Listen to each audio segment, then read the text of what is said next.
Good morning, good afternoon, and good evening, and thanks for stopping by. Our dedicated team will guide you through with the latest updates and theories at Starbase, Texas.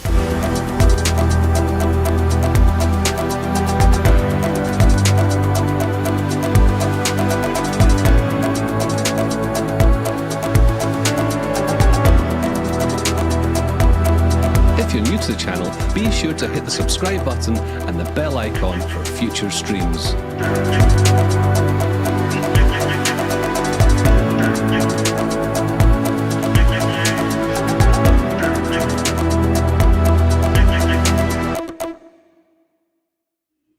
Hey everybody, welcome back to another episode of Starbase Weekly. This is episode 93. My name is Mauricio, and I'll hand it off to Indian Sir.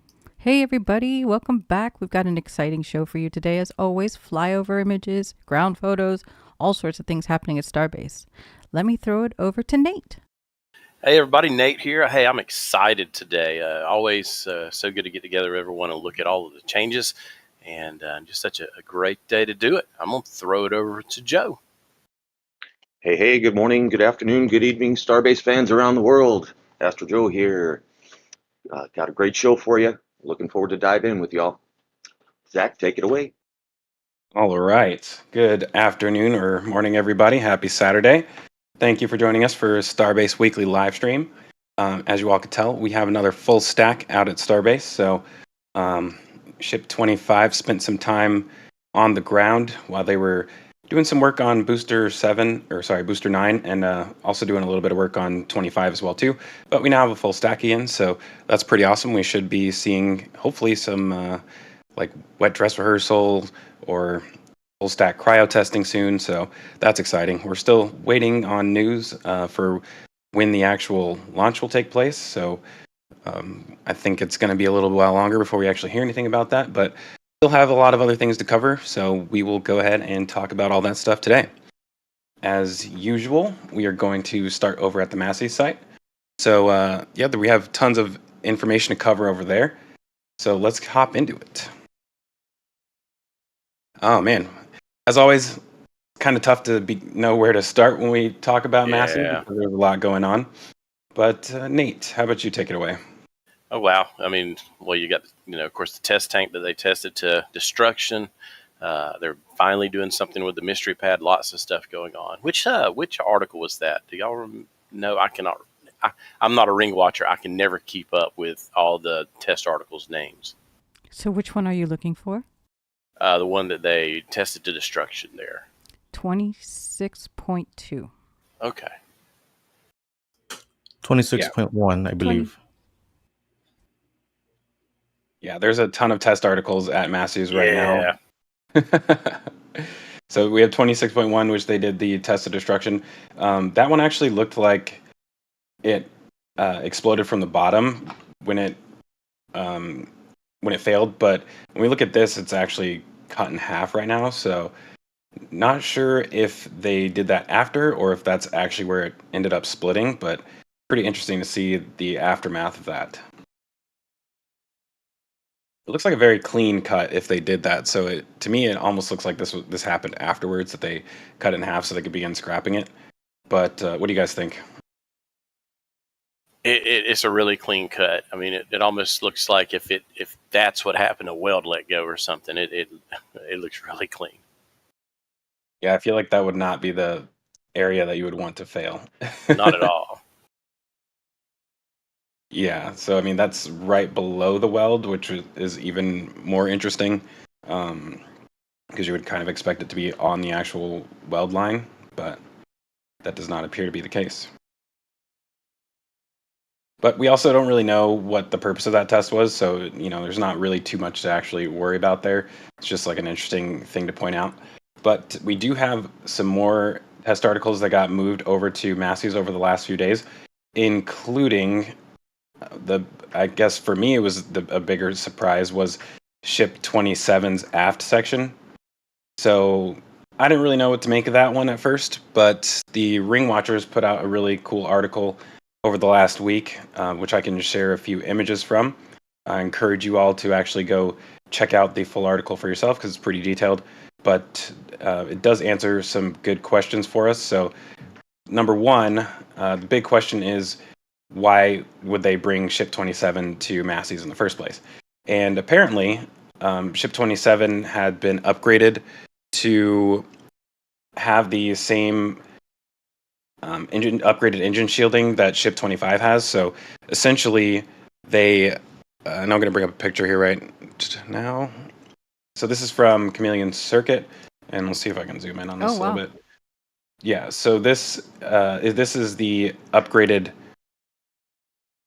engine skirt, or not engine skirt, but engine shielding for Ship 27, which is basically a duplicate of what they did for Ship 25. And essentially, this had to be upgraded when they decided to do the new hot staging maneuver. Essentially, you have the actual hot stage ring, which has the dome on top of it for the engines to fire down on top of, and that protects the top of the booster. And they also had to protect the bottom of the ship because as the engines are firing, there's going to be some like reflectivity of the actual force coming back up at the bottom of the engines. So basically, this is protecting that all of the equipment that's up here. So they did have actual engine shielding similar to this before, but this is more reinforced essentially. And so what they did was they installed the new engine shielding onto 27, and based on some other flyover images that the Ring Watchers were able to point out, actually this is the image I was looking for. So they have the actual center frame for the 3 gimbling engines, and over here we have an actual circular cap, an arrangement of caps to actually cover those holes, since there's not any actual engines on Ship 27. And they are kind of assuming here that this was also done on the RVACs, and once that is all installed, this is essentially what that looks like. So as you can see, all of the engine ports are covered up so that you're not really because if you want to test this, you don't want holes through the actual shield. And so going back to that image from Massey's, we can see that Ship 27 is on top of what we consider the nose cone jail test structure. So it looks like they're going to be doing some sort of structural test that actually verifies that the engine shielding, the upgraded engine shielding is, basically a structural verification test for that. So that's pretty interesting. I actually went back to try and look at the previous week of images for the actual nose cone jail to kind of see if we could tell anything about like how they're going to actually test that, and it's really tough to say. So this is what it looked like last week, and I guess I would maybe expect possibly some pistons in the positions where the engines are located, but we don't see that here, at least in this image. Can see some pistons on the exterior, which would obviously be used to pull down on the exterior of the vehicle. So don't see anything on the inside. So it's going to be interesting to figure out how they actually are testing this. We may have to wait until they pull it back off in order to actually tell. But right now, it doesn't have any sort of cap on the top of it. So when we look at this again, you can't really see any cap on top of it. It's just the open aft section right here. So not really sure how they're actually going to be able to test this, but that is the best guess right now of why they're doing this. So that's good to see. I mean, they tested the actual hot stage ring. They didn't obviously test the dome that goes on top of it, because this test article didn't have that. But I guess at that point you're maybe a little bit more worried about how the ship is going to survive instead of the booster. Excuse me. Obviously, they want the booster to come back in one piece so they can, do their soft touchdown in the ocean. But I think actually guaranteeing like a safe stage separation for the ship may be a little bit more important. So it makes sense to me that they're testing that for the ship and haven't really, in my opinion, done a full structural test for the hot stage ring as far as verifying that the upgraded framework on the dome is strong enough to withstand those engines firing down on top of it. Yeah. Jake is saying in some of the back channels that there are pistons now in the center of the nose cone gel. I have no idea. Obviously, knowing I haven't seen any pictures of it, but he usually is pretty spot on with information. So. And there are pictures of it from last week. You can see them on the inside and the outside, or what would be the inside and the outside of the barrel that sits on top of it. So is that on the actual structure itself? On the nose cone gel itself, yes, or now a puck shucker. Okay. Yeah, I'm guessing those are probably in the ground images from last week, which I do not have up right now. So that's going to be a little... Actually, I could bring them up if we want to see that. Let me go ahead and grab those. Maybe we can grab it for you if you would like. Yeah, sure. Go ahead and throw that in there. Then I will pull it up once we have that. But yeah, that's really exciting to see that they're taking that extra step to structurally verify that. I'm interested to know, like, if we didn't have this little delay going with the FAA and U.S. Fish and Wildlife Services, if they would still be doing this test, because I think most of us were probably expecting the launch to happen this week or last week, had they not had any like issues with getting that approval going. So I don't think that test article would have been finished in time in order to do it had they launched when they were expecting to, or at least when we were expecting them to. So, that's interesting thing to see. And I also kind of wonder if that test is actually some sort of requirement that they need to have done before they get their launch license. I mean, it obviously wasn't on the list of things that Elon had posted a few weeks ago, but it's possible that that's some sort of requirement that they have to structurally verify that. So, yeah, once we get that image in the background, we will go ahead and show that. But what else do we have going on at Massie's? Oh, well, so I do know, and it's not shown here, but the structural test stand for the boosters was moved to the build site last night. I'm not sure where it was in this image because it's not here. That's an old image. Oh, yeah. Sorry. I'm looking at the previous week. Let me go ahead and get to this one. Sorry about that. Yeah. Here we go. So it was sitting back here, just waiting to get sent back to the build site. So I think we're waiting on, what would that be? Booster 11? I believe it is 11 that's next. All right. And I have that image right here, so I can show that now. Okay, let's see. Pull that up for y'all.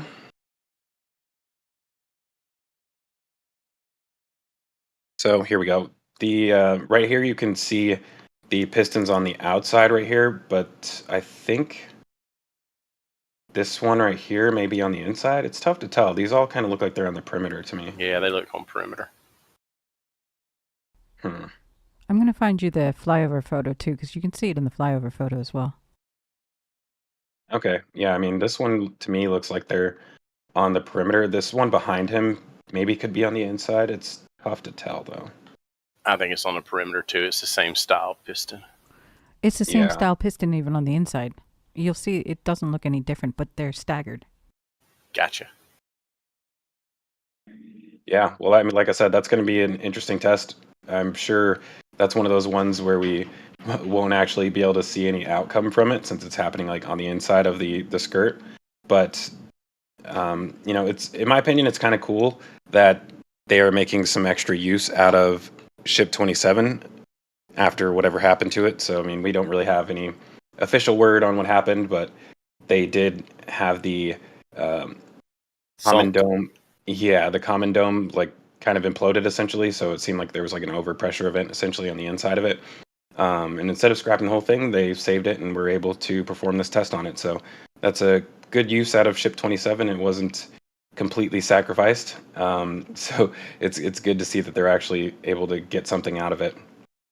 But while we're talking about test articles, we also had what's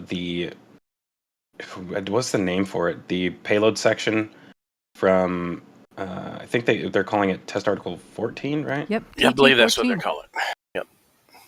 Yeah, so we had that move to Massie's as well, and I have some ground images that show that. So this is currently sitting behind the hot stage test article.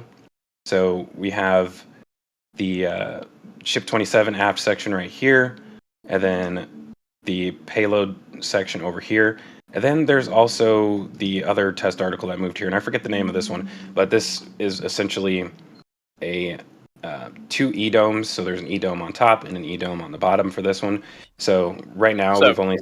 Yeah, go ahead. I think that's test article 14, and the previous thing we were talking about, the payload bay, is S24.2. Ship Okay. 24.2, yeah. So many names, hard to keep track of them. And there's also Yeah. Ship 27's aft section here. I Yep. don't know if you already said that. Yep. Yeah, and this one is also kind of interesting. The Ring Watchers also posted an article about this one, and I thought that it was pretty interesting.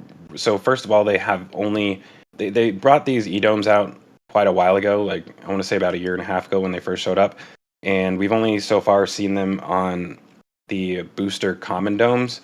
So this test article actually has one up top and another one on the bottom. So this is kind of interesting. Not really 100% sure what they plan to use it for in the future, like if they are going to incorporate these into the ships or boosters outside of just the common dome as they have so far. I personally think it's a little interesting because to me, I wonder if it's possible that they're preparing for the tanker version of the Starship, where you have an additional tank in the nose cone section. I'm not sure if that's how they plan to do it, or if they'll actually just have stretched tanks for the methane and LOX tank, or if there'll be a third tank on top of that.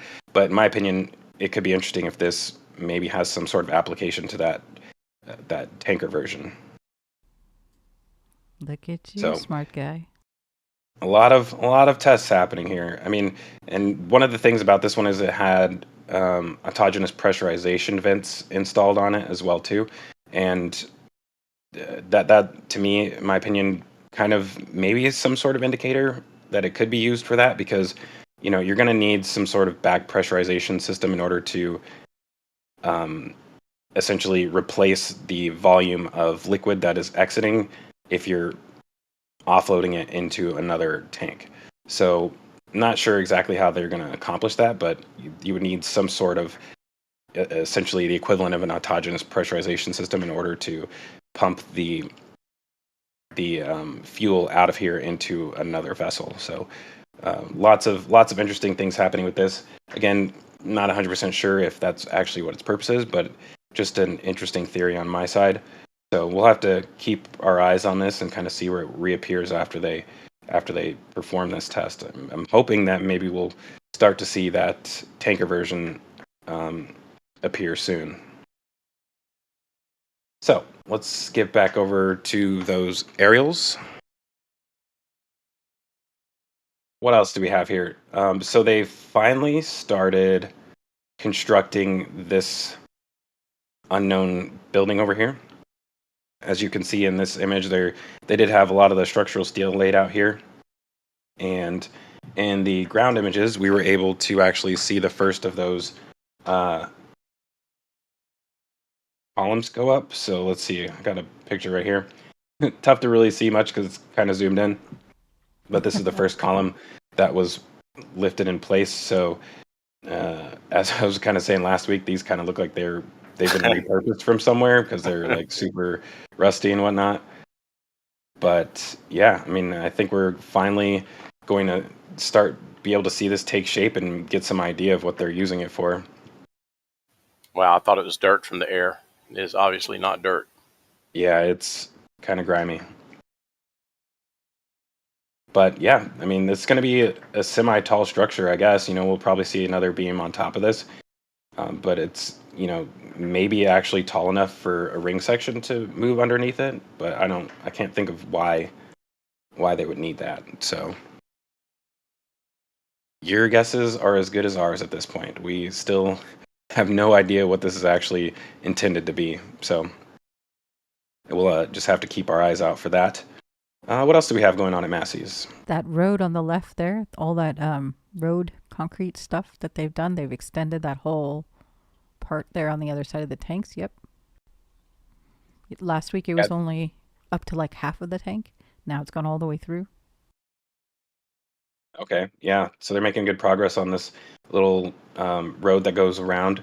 And they've also started clearing out this area over here. So a lot of the stuff that they had stored back there is slowly being removed.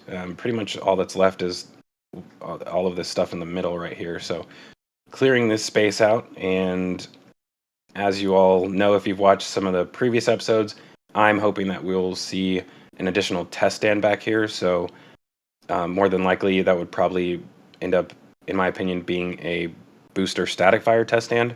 So that's going to be pretty interesting if we actually see some groundwork happening here to give us a little more indication on what's going to be back here. But as I've said before, I would kind of expect something like that to include a flame trench, because you couldn't really do a static fire test without one here, in my opinion, because first of all, I mean, your flames will reach out and touch all of this brush right here, and you'd have to worry about fires and whatnot. So in my opinion, they're going to want to direct those flames to one side.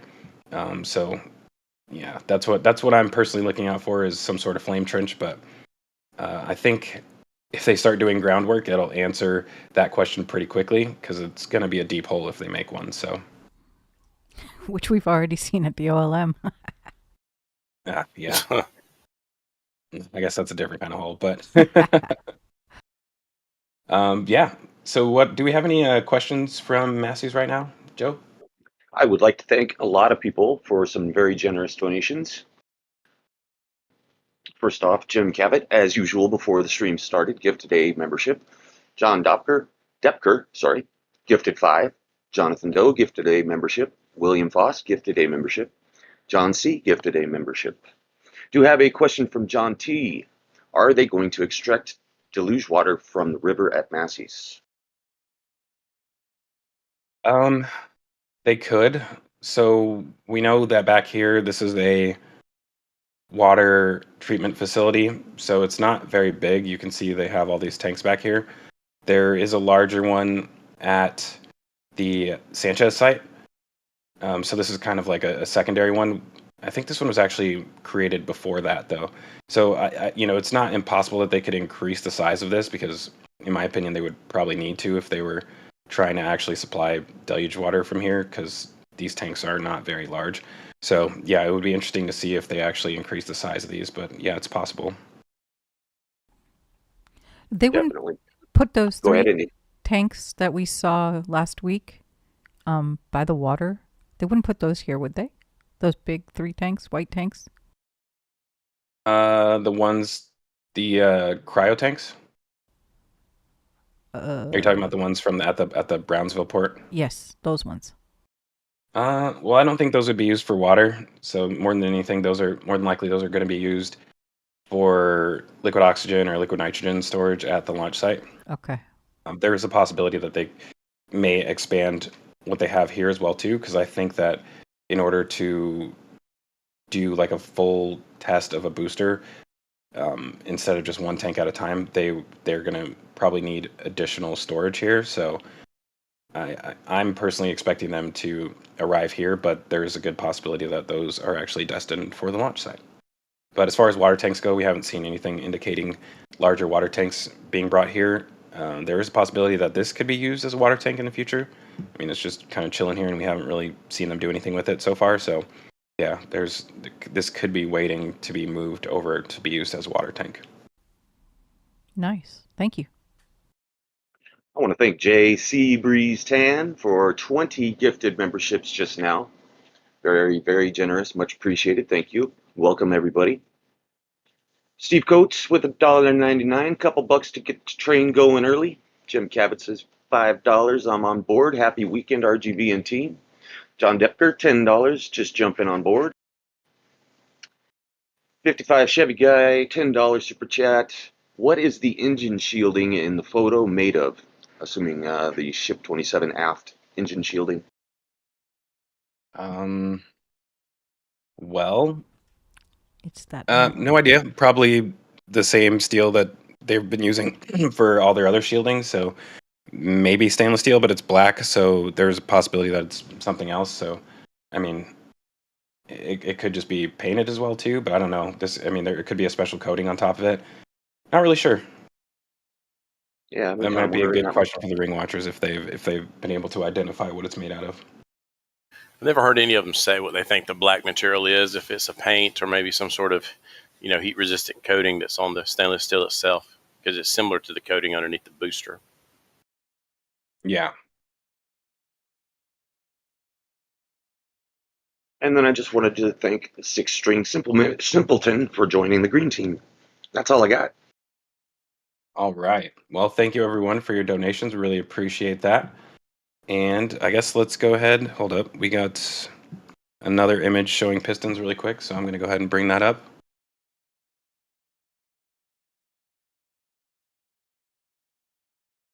Oh, these ones look like they're on the or the outside. Oops, sorry. I'm trying to zoom in without zooming in super far, and it's not really working very well. I don't know. These ones look like they're on the outside to me as well too. Same. Yeah. So in my opinion, I don't think we've seen good enough proof that they do have pistons on the inside yet. So I think that once they take the test article off, we'll probably be able to get a better view of it. I guess I would expect them to have already had that stuff installed prior to it being lifted onto here, but there's a possibility that it could be added afterwards. So I guess we'll have to keep an eye out for that. In the meantime, let's go ahead and move over to Sanchez, as I was saying. Let's see, where do we want to start? So the ground fabrication building has finally started to get its finishing touches. They are putting on the exterior wall panels. Siding, finally. Yeah. We have some good ground images of that as well too, because Mauricio usually does his flyovers on Wednesday and then takes ground pictures on Friday, so we can see the difference in progress between those 2 days. It's not a whole lot, but they did start on this side of it. So making some good progress. They got a door now, so moving pretty well through this. So we'll finally see this building completed here soon. And I think they're looking forward to this because they've had to use other structures to do stuff that they would normally do inside of this building. So once this is finished, they'll be able to return the inventory tent and the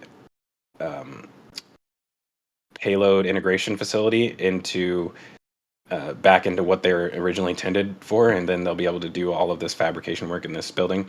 So it'll be great having this back up and running because it's been 6-9 months almost since they started taking it down. It's been a while. It doesn't seem like a while, but it really has been a while. Yeah. I'm glad to see it. This is one of my favorite buildings. It's where the magic happens. For real. So we also have not a ton of progress on the new black frames down here, but you can see that they've got all of the hold down arms installed. So these are essentially blocks that are going to be having the hold down clamps on top of them. And they've got all 20 installed on this one. And we're waiting for them to also install them on here. And again, we still do not have an official explanation of what this is going to be used for. So we're, kind of still just guessing on that. I'm still holding to my hope that this is some sort of booster static fire ring, because really nothing else kind of makes sense at this point. But we are kind of keeping our eyes out for that. Interesting, they do have, you can see this piston right here. It's like a jack stand, which they put a laser level on top of. There's like a 3D total station that goes on top of here. So they're taking care to make sure all of this is like perfectly level. So that's just like a little interesting thing I noticed this week. But yeah, making good progress with that. Also making some good progress with the other engine install stand. They don't seem to be moving very quickly on this though, so I don't think they're in a rush to get it finished, because it's probably going to go into Mega Bay number 2. That's what I was going to say. It makes you think it's going into the second Mega Bay. Right. Yeah, and they got a lot of work to finish on that building, so I think they are like kind of taking their sweet time on this, and instead putting most of their focus into getting these done. Yeah, I noticed they're finally making the frame for the floor for that one also above it. Oh yeah. Let me get a better shot of that. Yeah, so this is the I guess you can call it almost like the dance floor or the lifting platform, where they actually will put the engines on top of here and then lift it up underneath the booster. So this is identical to the one that's in Mega Bay 1. So cool to see that they're making progress on this. I guess we should see them also start making the side walls, like the outer walls, the doorways, I guess. We also have I think the leg stands right here that kind of lifted up off the ground. So they have pretty much everything except for those sidewalls, it looks like, but making good progress on it. What else do we got going on at Sanchez? Still clearing up space over here, which is nice to see. They've finished demolishing out that pad that we talked about last week. This was essentially where they constructed about half of the integration tower sections. So there was 3 concrete stands or concrete bases over here where they were constructing those stands on top, or those tower sections on top of. And so they've finally got rid of that concrete and kind of cleared it out. Not sure what's going to go on here, but also at the same time, they're also clearing up this area over here. So I don't know, we were kind of thinking it's possible that they may extend the rocket garden to this area. I think, in my opinion, this is a little bit weird of a layout for that, because you will probably only be able to have 2 on the backside over here. Yep, it is. Plus, how would people come see it? Like, it's all the way inside Sanchez. There's no easy access to it like the other ones. Well, it's like the overflow lot, because you can still have 3 boosters and 3 ships over here. So this is kind of like the overflow. So it's I like think the it's warm-up going to be a area? while till they actually need it. What was that? It's like the warm-up area? They're going to rotate those birds? Yeah, I mean, it's the on deck, and this is, yeah, I'm trying to throw some baseball terms in here, but I'm not making much sense out of it. I'll abandon that. Yeah, so we have some other just random concrete work going on here, which may seem like it, isn't really important, but to me, I think we might start seeing the expansion of this air separation plant soon. So I think there was a structure right here. I can't remember what was actually here, but they've cleared up the space right here, and I think we may actually see them place the remaining, what are these, the cooling boxes? So there's about 8 of them down here, and kind of been waiting to see a space where these can actually be placed, because right now with the engine install stand right here and this random tent down here, there's not really any room to expand this way. So kind of expecting it to expand this way. So it's a possibility that that expansion could end up in this area right here. But they've also laid a new pad down here. So theoretically, you probably could line all 8 of them up right here, but I don't know. I think that's kind of far away from the rest of the facility, so probably going to see something else down here. Yeah, the brown tanks they moved from that area over by the new white tank they stacked this week also. They're now 2 tanks instead of 4 halves. Yeah, I'm guessing these are all water tanks. We don't really have any idea what their purpose is at this moment. Haven't seen any actual pipe work going up to these yet, so as far as we know, they are water tanks, though. So we also have ship 28, which is still having its engines installed. And ship 29 was the one that was at Massie's, and they have done several cryo tests over the last week, the last few weeks. So we're expecting that ship 29 will actually come back to the rocket garden soon. And it doesn't look like to me that they've quite finished up on ship 28. They still have all the scaffolding up here, so I'm guessing we might see ship 29 go in one of the rocket garden staging pads. And one of the things we did see is there are SPMTs underneath that ship ring right there now. And so, Which one? if you look right behind the crane, you can see a ship transport stand. Oh, okay. And there's SPMTs underneath it now. So, kind of an idea that 28 may be coming off soon. But yeah, that scaffolding, unless they try to lift it and leave that stuff in place, which would be interesting, maybe sketchy.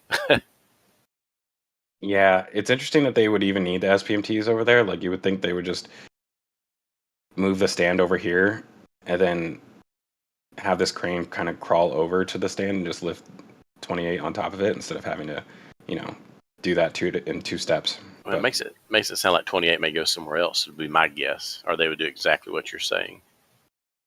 That is a good point. Yeah, I mean, I guess it could go to the launch site. I think that suborbital pad A is, I mean, it has the new QD and all that stuff, the upgraded QD, but they've also made additional upgrades to pad B, which have yet to be made to pad A. So, I mean, it would be interesting to see 2 ships out there waiting to do static fires. It's been a long time since we've had 2 ships at the suborbital site, but it's a possibility. Let's see, what else do we have going on at the Sanchez site? I don't think there's really much else to mention down here. So I didn't see a lot. I mean, you get some of these fiddly bits that move around, but Well, and I know they were working on the pipe work for the kettle boilers, but I don't know where that was happening at. that's happening at that new tent Okay. over near the ground station. All right. Yeah. So I guess we'll address that when we get to that area. Let's see. Astro Joe, did we have any questions from Massie's? Or sorry, the Sanchez site? Yeah, I want to thank Rick first for gifting 5 memberships. And Sandeep Kanur asks when they eventually run out of space at Starbase, in which direction could they expand? Well, I think it's going to be a while until they run out of space, and I don't know if they're going to be necessarily looking to expand here, because without a second launch tower, I don't think there's much more need for any additional foundations, or sorry, any additional structures out here.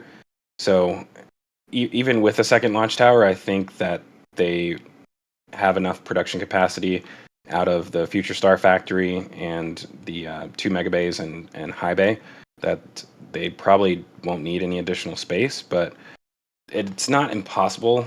I mean, all of the land behind the megabay 2, so I don't have a long distance image to show this, but all of this behind here is actual like property that's owned by different people. So it is possible, if they really wanted to, that they could expand behind here. They would have to purchase all of that property and go through a lengthy process of getting approval to actually fill in this area. But if they really wanted to, they could move, they could expand back here. All right.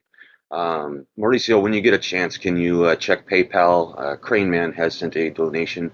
He also has a question. Could the black stands at Sanchez be for an expansion of the rocket garden? Um, I mean, it's a possibility. I I would almost don't. think if that's the case, then these are new transport stands because you wouldn't want to have to lift them to a stand for storage and then put them on a transport stand for when you're done with storing them. Yeah, exactly. I mean, you do. It is good to have something that makes it so that you free up your transport stands, which is kind of what these engine install stands do. But having these in the Rocket Garden would require another crane in order to lift the boosters onto here. So I personally don't think that would be very likely. In my opinion, these are kind of overkill for that job.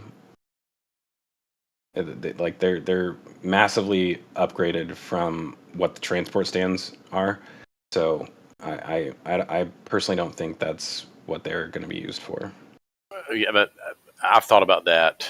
The pros and cons of those being transport stands, and the only way, in my mind, that these possibly could be for that is if they're trying to put enough mass below the booster where they don't have to use so many counterweights as they transport the booster. I don't know if you remember when they moved the booster to Massey's on um, the new booster puck shucker. It's got a concrete base, so they didn't actually use any counterweights on the SPMTs when they made that move. But that's the only reason I would see why they would move to something so much different and so much more substantial. Yeah. I mean, it's already, in my opinion, kind of difficult to, like this, the booster transport stands are pretty wide and they kind of take up the whole road. These are wider than the road. Yep. So I think that kind of eliminates the possibility of them being used as transport stands because it's a lot more difficult to move something like this back and forth. They tend to try and keep things within the footprint of the road. So I don't think these are going to be used as transport stands. Yep. Even when you think of SpaceX has said they're going to at some point create these, pull offs or cars to go around where they can pause, periodically. With these if these were stands, even that would have to be kind of factored into how those pull offs are designed. So yeah, I'm with you. I think these are something else. Right. Agreed. All right.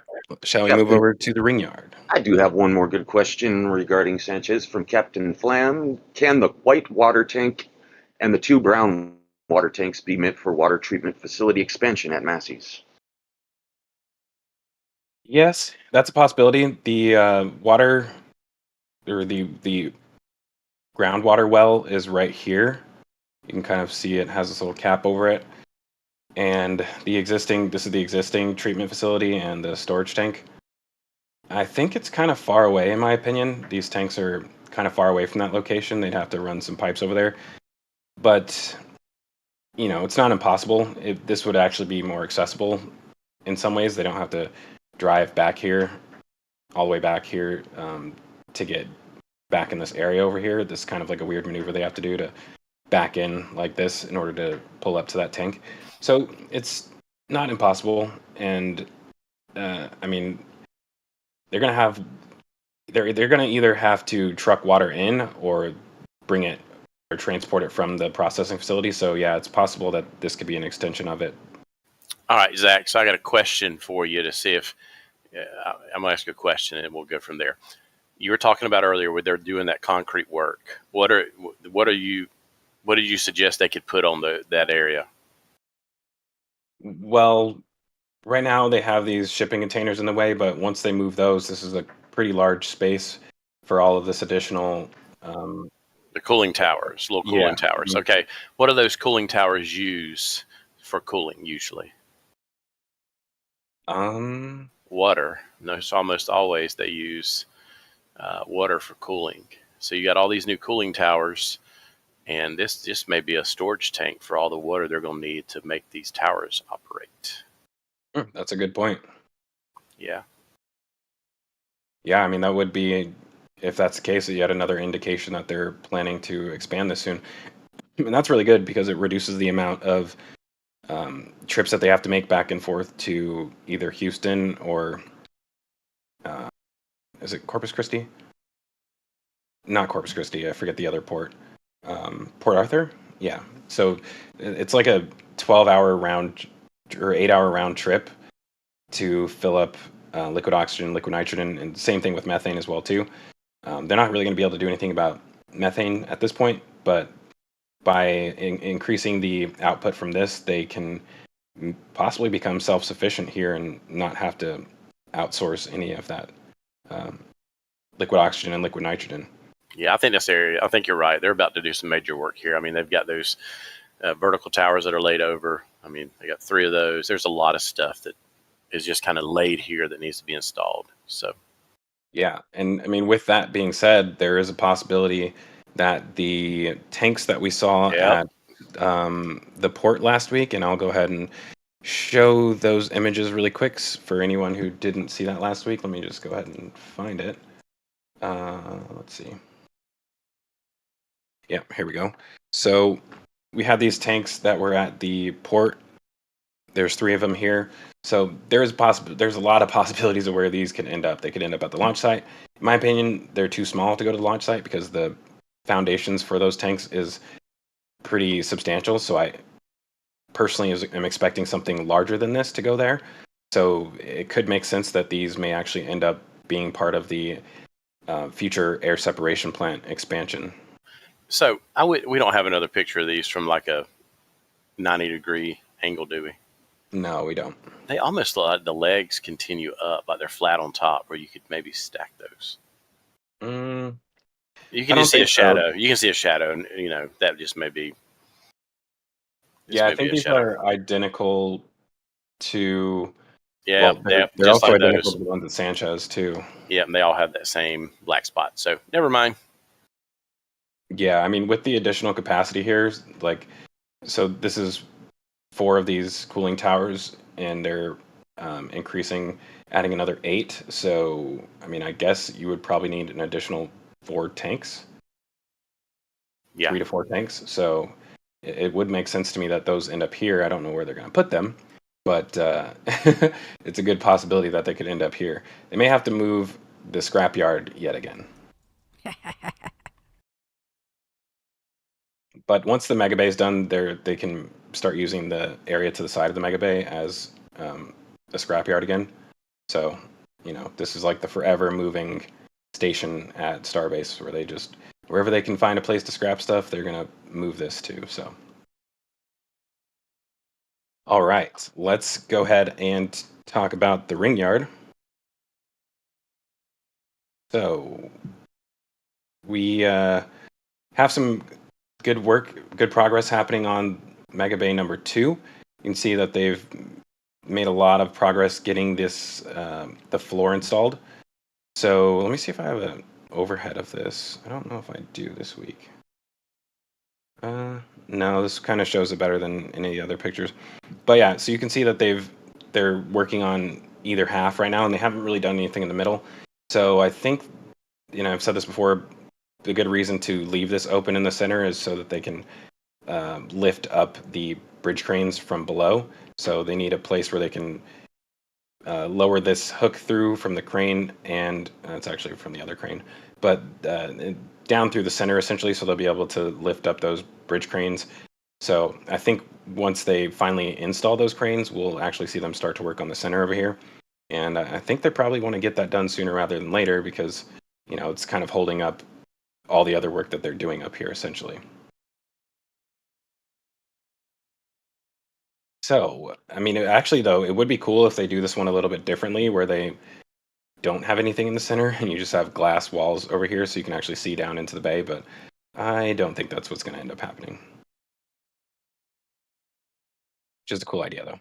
I'm really surprised they haven't started lowering any of the elevator frames yet, but they do not seem to have done that. Yeah, that is another thing. They have left off the corners over here so that they can lower in those frames for the elevators. So I think that, well, they may have actually started that. I don't know. There's a possibility we just haven't been paying attention to it, and they already have started doing that. But I mean, this crane's busy pretty much all day, every day. So I guess we'll have to keep our eyes out to see if they actually start moving any of those. But for those who don't know, we're talking about these frames down here, which are essentially for the elevator shaft. So those will go in the back corner over here. This is interesting, actually, the way they have this framed out. It almost looks like there's not going to be any floor panels over here, but that would make the elevator way larger than the one in Megabay 1. So I don't know if it's going to be quite that large. Yeah, it does look interesting. But yeah, we're still waiting on the trolleys for the bridge cranes to show up. So they do have the the 4 girders for each of these, and so they're just waiting for that last piece. I'm kind of surprised that they can't install these ahead of time while they're waiting for those trolleys to show up, but I'm sure there's a good reason why they don't want to do that right now. So what else do we have going on at the build site? I think we have a lot of progress on ship 31. So they are nearly finished with ship 31. It might be a good time to show some ground images for that. See if I can find something. Got a ton of ground images to search through this week as always, so bear with me for a second while I look for those. Which ones are you looking for, friend? I'm just showing the inside of the high bay. I got those right here. Okay. Yeah, so you can see ship 31 right here with ship 30 in the background, and I believe it's only waiting for the aft section at this point. So just one more section left until it's fully stacked, and then we'll have, what is that, 6 fully stacked starships? That one on the left is the 2 lifting point one, right? Yes. Well, you mean the lifting rig here? Yes. I think so. That's 29. Wait. 29 that was lifted with that? Is that what you mean? Yeah, it was 29 that they used a 2-point jig on. Okay, so they haven't used it on 31 yet? No. 31 and 30 both still have their nose cone points. Right. Yeah, I would assume that they would probably start covering these up soon, since they theoretically don't need them anymore. But yeah, so good progress with 31. I'm guessing by this time next week we'll see it fully stacked, because they tend to move pretty quickly with that. And I'm not sure what the progress is on the booster side. So we have, oh man, this is booster. That's 10? booster 11. 11, and then 10 is in the 10 is on the new engine installation stand. Yeah, okay. So that makes this booster 12? 13. 12 is in the front left corner. Jesus. I'm cheating. Okay. I'm using the Ring Watchers Miro. Shout out to the Ring Watchers. All right, yeah. So then, yeah, we got 4.5 boosters in there, or 3 3/4 boosters in there. Yep. Right now. That's kind of crazy, because when you look at it from this angle, like, it still seems like there's a ton of space in there, at least in the middle. So theoretically, you could fit 3 more boosters in there if you really wanted to. So, I mean, it's quite impressive how much space there is inside of the structure. And they're still, of course, working on the outside up there. Yeah, we'll go back Around to the that, glass. actually. I think they started removing more of the scaffolding this week. Oh, they got the center section for the assumed door up also. Oh, yeah. So this is the top rail for the door. That's going to be interesting if it leaves this space up top. I wonder if they're going to lower the framework down here and like put additional paneling to cover that little gap, or if they'll just leave that gap there. Yeah, not excited to see that door, but with this being installed, I wouldn't be surprised if it arrives sometime this week. I mean, they're making really good progress on it, so we'll probably see this finalized here soon. That's going to make things look kind of sad out here for sure. Going back to those aerial images, maybe one of the last weeks where we see this without a door, but either way, that's good progress. It's kind of like a semi-clean room at that point, not really, but cleaner than what it is currently with the wind just being able to blow debris and everything straight into there. So I'm sure SpaceX is going to enjoy that once they actually have it installed. What else do we have going on at the shipyard or the Ringyard that I haven't mentioned? Did you say the big question mark that's right there in front of us in the ground? Yeah, we can go ahead and move over to the Star Factory, I guess. Now I noticed that huge question mark in the ground as well too. So let me get a straight on shot of this. This is a good one. So yeah, this is the question mark we were referring to right here. Looks like they were just had one of their water trucks. I think this is the water truck right here. Spray all this down and left a little question mark down there. But this is one of those things that I'm kind of sad to see because I was definitely hoping that we were going to have another Mega Bay down here in this corner. But as of right now, I would say that is looking less than likely. So as you all can see here, and I'll get a further out image of this, they have expanded. This is they're basically laying down the conduit for this section of the building. So you can see that it goes way past the edge of where the first part of the building is. So probably about, I want to say about 20 to 30 meters or something like that. And essentially what they're doing here is creating a very ugly structure. So if you have OCD, you're not going to like it. I know. It's disappointing for a ton of reasons. Like, man, at this point, I'm wondering if they're actually going to fill in this area or if they're just going to like get rid of the tent and use this as their ring yard. That would just make it even uglier. But yeah, so essentially the problem here is that they've been waiting to get permission to build on this plot of land right here, which is the only place in this area that they don't own, essentially.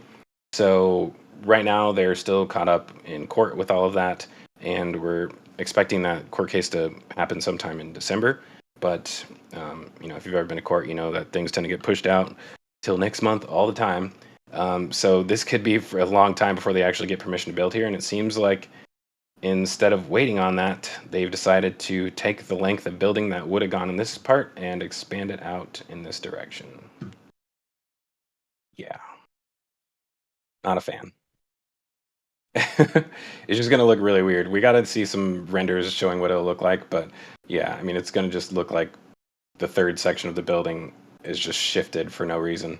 I was kind of hoping that they would just hold off and build this section once they are allowed to, but I guess they are kind of in a rush to get the amount of floor space that they want right away. So yeah, this is going to be the extension of essentially the nose cone portion of the building. But like I said, that doesn't leave a lot of space. If they did want to put another Mega Bay, it would be way close to the building, and there wouldn't be any room for a road at that point. So not really expecting to see that happen here. But, there is a possibility that, if they did want another one, at some point they could put it in this area right here. Obviously, they need some sort of parking space for this factory. But that's what I was going to say. That it's going to end up being parking. Yeah. And to tell you the truth, I would hate this even more if they put a bay right here because it would just look out of place. So, it is a chance that we may not see any more bays down here. I still, that's a little bit weird to me because there's so much capacity now for building boosters and kind of limited with how much space you have for stacking ships. You only have one crane for stacking ships versus 4 cranes for stacking boosters. So, yeah, I mean, I would be interested to see if they end up maybe, I don't know, using half of Mega Bay 1 for building ships, possibly. That way you have 2 bridge cranes for ships and 3 for boosters. But yeah, we'll have to see what they end up doing there. Well, especially when we know their goal is to, definitely reuse boosters often. Ships will get you reused, but that was always kind of the idea is they would build boosters, but they were going to like just put ships out one after another. Yeah.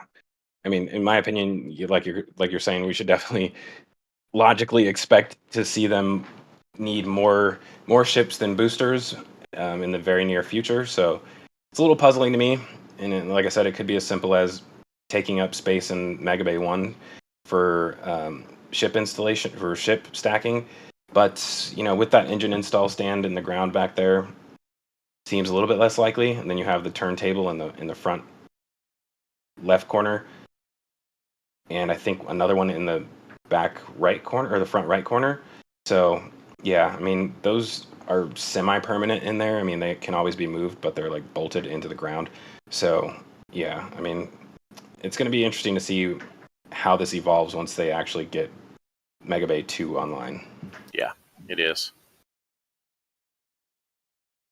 But that is the interesting development of the week for Star Factory, and one that I was pretty disappointed to see. I mean, you would think that, like, just sacrificing this corner right here and having a little bit less space for stacking nose cones would have made sense, Like, I mean, yeah, I'm losing sleep on this one, honestly. But in other news, they have started putting up the final columns for this last row over here. So I think in the ground images, we kind of see the first of those. Let's see if I can find a good shot of it. Yeah. Here we go. So you can kind of see it from this angle right here. And at this point, they've got the full column up here. And I think they have 2 of them up already. So they're moving into that last row or last aisle, if you want to call it. And this is essentially where, or the tallest part of the building, where we should actually see the nose cones stacked at. So I think, just off of what makes sense to me, that probably payload sections are constructed in this area right here, and then you have the nose cones in this area. And I don't know if it's tall enough to stack nose cones on top of payload sections, but I don't think it is. I think that's a little bit too short for that. I could be wrong, though.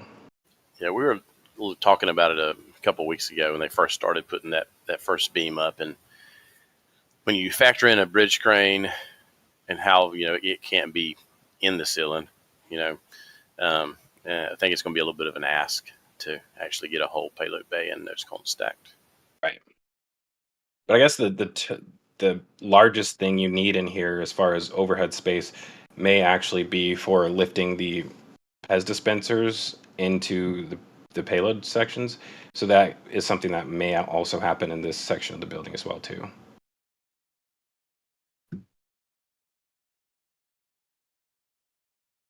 But overall, lots of good progress on the Star Factory. I guess another thing we should point out that's really annoying is just the difference in the rooftops up here. Hopefully it doesn't stay like this. It's kind of confusing, but they have a layer of insulation on the top of this.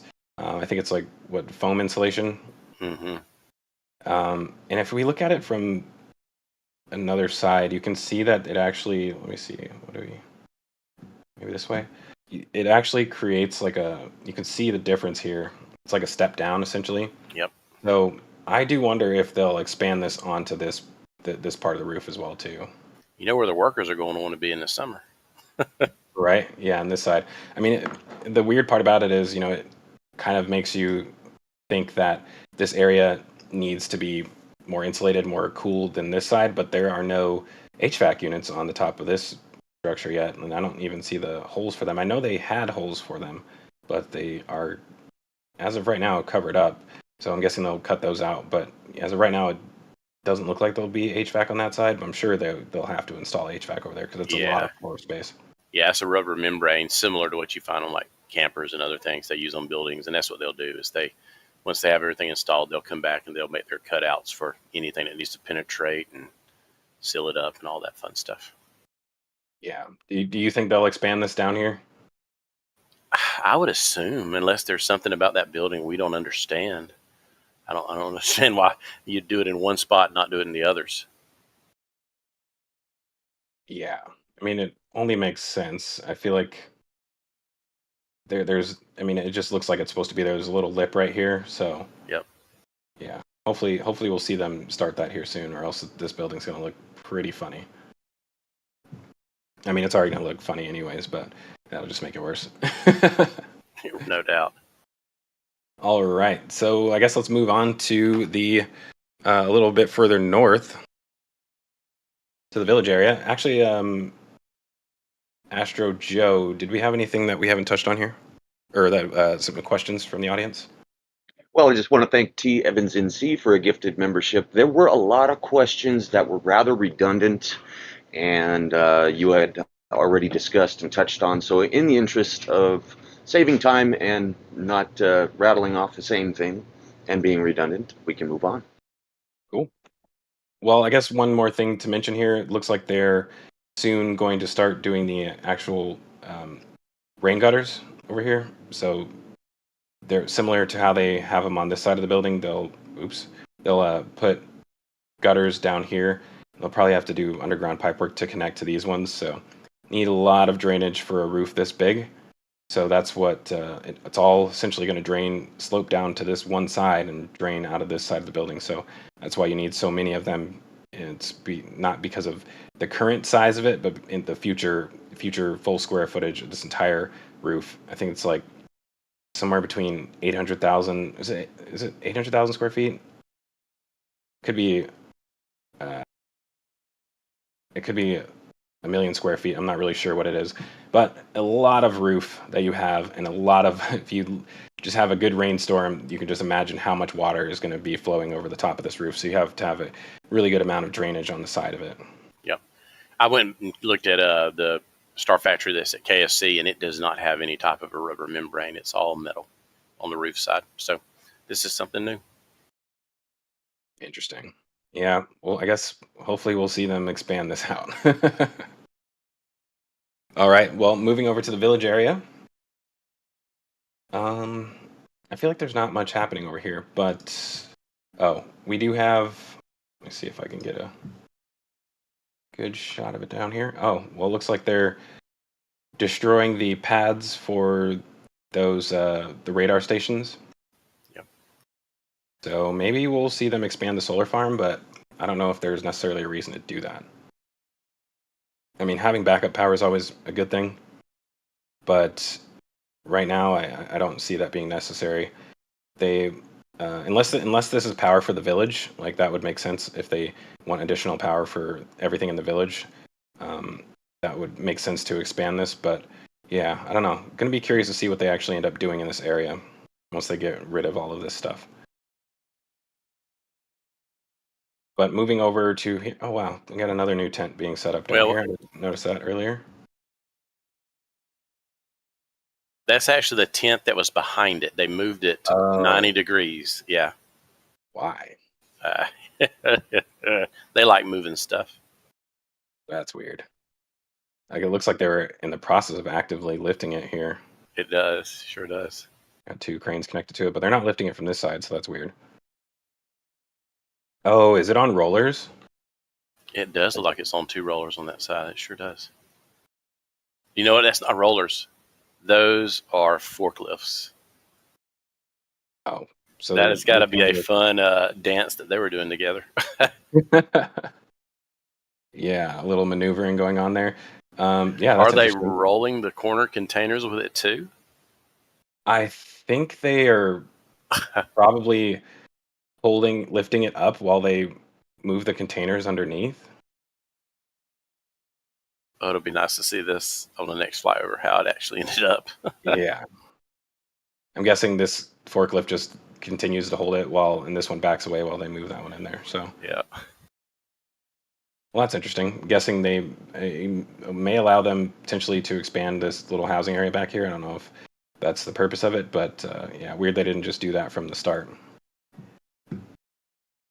The other thing to point out back here is just all of the plumbing, which is waiting to be installed for the kettle boilers at the launch site. So they've gotten all of this stuff prefab back here, and I think they've been doing it inside of this building. Some of the ground images that we've seen, it seems like they've been pulling them out from this building, so they've been doing some fabrication work inside of here, which is interesting. We kind of thought that it was going to be some sort of cafeteria area, but as of right now, it seems like it's additional fabrication space. So maybe it might turn into something else later. Moving on, what else do we have in the village? What was that? I'm going to say they're finally really paving that area. They've cleared out. Yeah, I was about to say, I thought they had this paved last week, but it looks like they widened it a little bit. Yep. So that gives a good area for the SPMTs to turn around when they're bringing this Pez dispenser loader in and out of the building, and also for the semi trucks that come in here when they're offloading the Starlink satellites. You can see the new ship lifting arms there to the right. They painted them a nice, ugly green. Where are they? To the right of the Pez dispenser. Oh, right here. Yeah. That kind of just looks like primer, so maybe we'll see them painted white or black later. Yeah. Those look like the hooks that they use for the 2-thing lifter. They are, yeah, the 2-point lifter. Is that what you said? Sorry. I wasn't that specific. You were more specific, which is a good thing. Kind of crazy to see how many SPMTs they have back here. They did receive a few more like a few weeks ago. We rarely ever see all of them in one place, but yeah, got a lot of transport power back here. Yes, they do. I don't think there's really much else for us to cover back here. See all 3 of the hovercraft now, the little one and the 2 big ones. Yeah, got themselves a little fleet. So yeah, for those of you who don't know, these take people back and forth between, or take employees back and forth between Starbase and South Padre Island. So this kind of helps them avoid the traffic that it takes when you have to go over the bridge and all the way through Brownsville and back up Highway 4 to get to Starbase. So that's pretty cool to see. Wouldn't be surprised if they end up with another one soon. Okay, well, let's go ahead and move over to the launch site. Woohoo! I'll try and show a bunch of ground images over here as well, too. So we have more progress with this actual, let's show it from another angle. The expansion over here behind the suborbital tank farm. So as you can see, they're still adding more dirt to like raise up the ground level. And I think they may be like close to finish down here because they have the what do you call these? Stuff and things. That's the ground mat. Yeah, I forget what these mats are called, but essentially they roll that out and then I think they put one more layer on top of it. I can't think of what it's called. I can't remember the name at all right now. Dave? Say that again. I feel like Dave will know. He says geotex. There we go. That's that was exactly a word that was not in my vocabulary, so I wasn't going to figure that one out. I Thanks, prefer Dave. stuff and things. Easy way to refer to it. But yeah, they have done a little bit of underground work right here, so it seems like they've got some conduit laid underground back here. So that is the only groundwork I've actually noticed where they're actually preparing something underneath here. But I think once they get all of this graded, then we'll actually see them start doing whatever they're going to do here. And again, kind of hoping we see another test stand back here. It would possibly require maybe an expansion of this berm in order to protect the tank farm.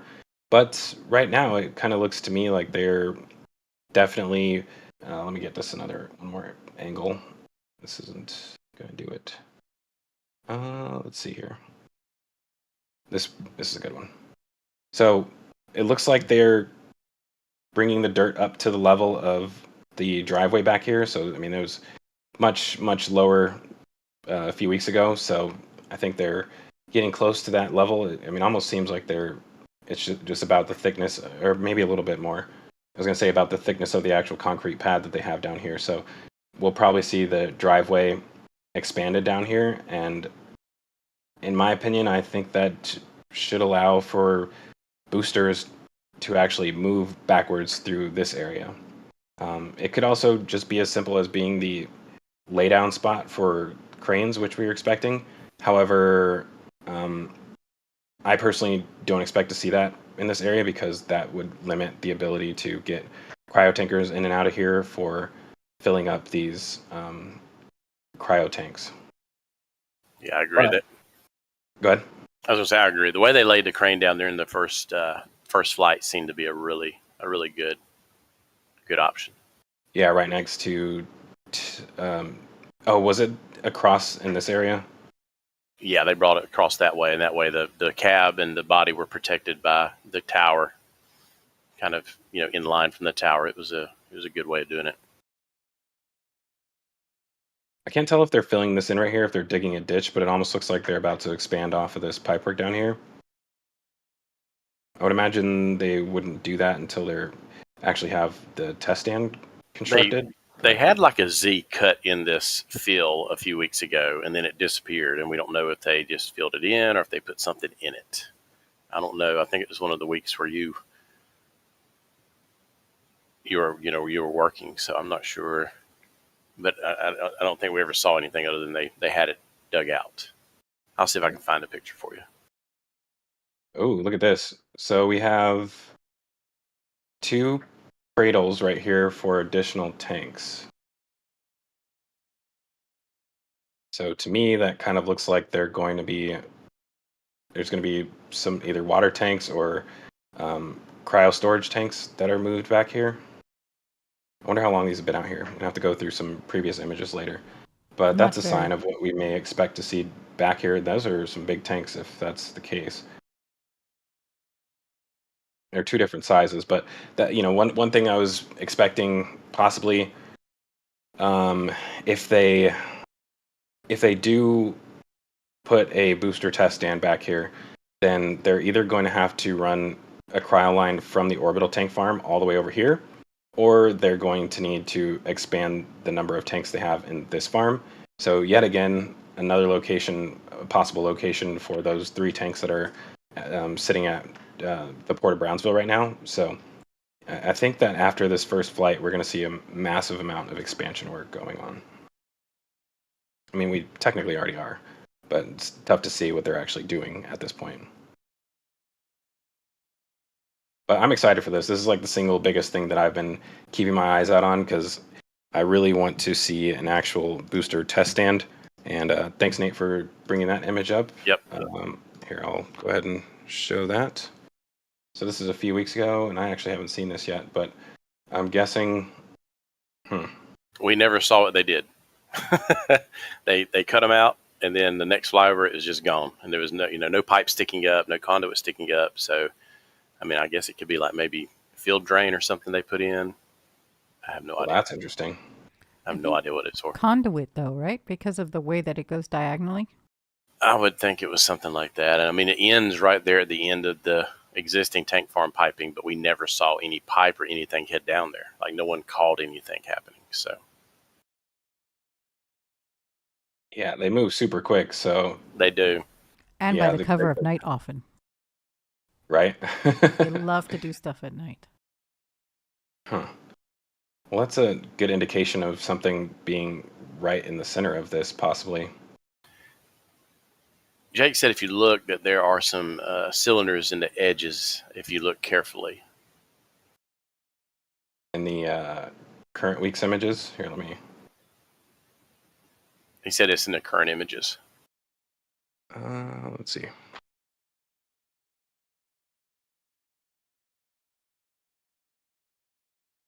There's definitely some holes right there. If you go, look near that excavator, the little mini one that was digging in that area that you thought about. You got a couple of manholes there. Manholes down there. Yeah. Huh. Yeah, I see. There's another access hatch right here. Yeah, and then there's cylinders that are in the ground right there. There's workers working on putting a pipe in the ground there, probably for another manhole. Ooh, I think over the next few weeks we'll see some exciting progress over here. Like I said, I really hope it's a static fire test stand. Maybe where they can pump water out. Uh, I mean, would that be necessary this far in? I don't think it would. Yeah, that's interesting. These almost remind me of the things they put in the ground for for the cryo pumps at the orbital tank farm. They put sleeves like this in the ground, but they were way larger than this, so Yeah. I doubt that's what they're for.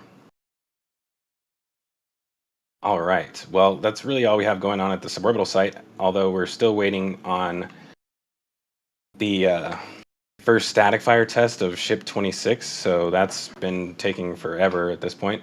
I'm not really sure what they're doing with ship 26. I don't know if they've added in new engine shielding, similar to what's on 2025. There's a bunch, yeah. We do have engine shielding back here, so this, maybe all the new engine shielding. There is also a piece of shielding up near Pad A, one of the center sections. We have to have a different photo. Yep, right there on the back of that truck. I wonder if this is the upgraded one or if this is the old one. I don't know, just off of the looks of it. I guess we'd have to have one of the ring watchers or Jax answer that for us at some point. But yeah, I mean, it looks like they're still installing engine shielding for 26, which would kind of explain why they're taking so long to start static fire testing on that. Yep. And you can see just looking at Pad A how different it is from Pad B. I mean, really, Yeah. I guess you could probably cryo on Pad A because it has the right face hugger, and maybe use it as just a storage stand. That's about all you could do at the moment. Yeah, I wonder. I mean, although they have changed this one, like maybe it's not. Maybe it's still possible for them to use this for static fire tests. Like, this could just be like an addition that's still functions the same as far as like all of the internal connections on the actual ship. So, I mean, it is possible that they could still use this in its current form, but I mean, right now it does look like 28 is coming to the launch site soon. So I guess we'll have to be on the lookout for that. I mean, they still have the braces down here, on the ground for the Yeah, they do for the puck shuckers. Hydraulic pistons, yeah. So they haven't fully got this in shape yet for having any static fires or something like that on it. But that's not like it couldn't happen pretty quickly. So let's see here. What else do we have? I guess we can move over to the orbital side. It's amazing. Have they painted? Go ahead. What was that? Have they painted one of Hoppy's legs? Or has that always been that way and I've just never noticed it? Well, I know it had a lot of the paneling ripped off of it. That's exactly what it is. Go ahead. Move on. That's exactly what it is. Stainless steel panels are missing. Peeled like a banana. I don't remember the legs, if the legs had paneling on them too, or if it only came off from the actual side of the tank. Looking super ugly though. All right, so I'll move on to the orbital tank farm. It's funny what they have reverence for and keep. And then what was they that? Destroy. It's funny to me what they keep and what they destroy as far as articles are concerned. Yeah, I mean, Hoppy is like a museum article at this point, so I think it'll be there forever as long as it doesn't get destroyed. Listen, I felt that way about SN15 and we saw what happened to it. True. Yeah, but this one's actually used for a water tank as well too, I believe. So it actually has a little bit more functionality than SN15 does, which is nice. It's a good sign for Hoppy. It should be here for a while. But let's see. We also have this. We talked about last week that they were cutting out this rectangle right here, and it's a bit odd because they've started laying down rebar here, like they're gonna pour concrete again. And initially we thought we might see like a extension of the berm, or at least a wall down here, but as of right now, it doesn't necessarily look like that. there is a possibility that they'll put like embeds or something on top of it so that they can put up a wall on top of this, but haven't seen that as of right now. And I do believe they already started pouring concrete in here because I saw some concrete trucks back here yesterday. And would those be the embeds right there? You can see that like concrete pillar coming up off the ground just to the, if you're looking at the pictures on top of it, of where you see that gray Like this. over to the right a little bit, much bigger. Right, This? yeah, that thing right there. I don't think so. I think that's something sitting on top of a. And it's hard to tell what that is. But it doesn't look like an embed to me, and probably expected to see a lot of them. But Dave in the background is saying that they're heavier rebar here than what was in the actual original landing pad slab, which makes sense. But yeah, so we're gonna have to wait and see what this is because it's kind of odd. I mean, like I said, it is in line with the wall that's right here, but as in my opinion, it doesn't currently look like there's going to be a wall. So, what do you think about this, Nate? Any ideas? I have no idea. We were talking about it the other day in one of the discords, but at one point, everybody we kind of thought maybe they're just getting ready to make a small berm, but with that rebar going in like that, I'm not really sure. So there Yeah. was conversation that they're just fortifying the ground, right? Because it wasn't as fortified as just the launch site. And now that they're going to put these heavy tanks on them, they need to have something to support that. So that might just be for that, no? I mean, the basis for the tanks are right here, and this is kind of far away from it, so it would be kind of odd. I mean, I almost expected there to be pipework under here or something like that if they were going to turn these tanks around instead of having the pipework on this side. They would do it on the back side over here.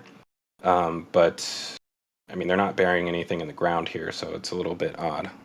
Yeah, Dave's under the impression it's for a wall, reinforced base for a wall. Yeah, I mean, very good possibility. Oops, sorry about that. Yeah, if you do a wall instead of like a berm, it definitely would need that support. But why would we need a wall there or a berm? It's just an expansion of this one down here, so you don't want flames and all that stuff to be able to have a direct path to the tanks. Even though the water system is still in place, you still have potentially debris flying this way, so I guess you just want a little bit of protection in this area, which makes sense.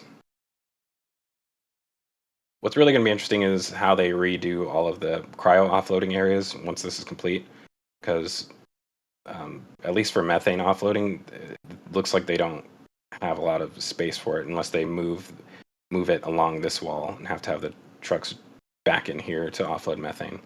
I think for the liquid oxygen and liquid nitrogen, they may still continue to use the ones over here, and then they just Pipe it over. along, yep, in that direction. Yeah, but for methane, I think they're going to have to do something different. So Yeah, got a 'cause lot right now, of work to do on this tank farm.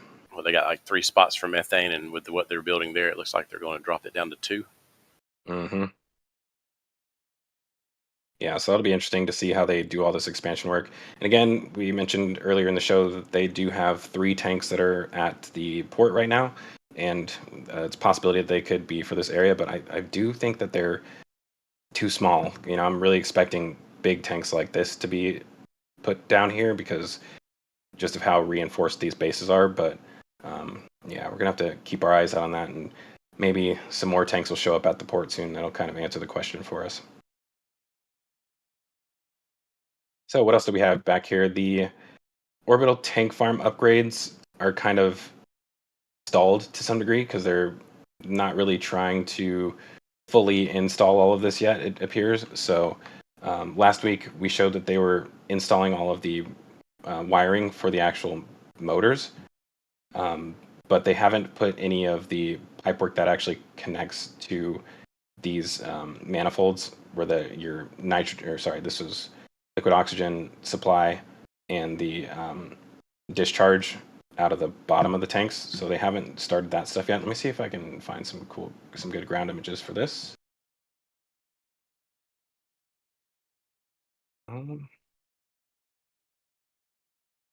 Get over to the launch site pictures. So let's see if we have some from the front. I don't think we have any from the front, from what I can tell. But from the ground, we can see the pipes that I'm talking about. So these are the ones that go on top of the tanks, I believe. It's tough to tell from this angle. Let's see.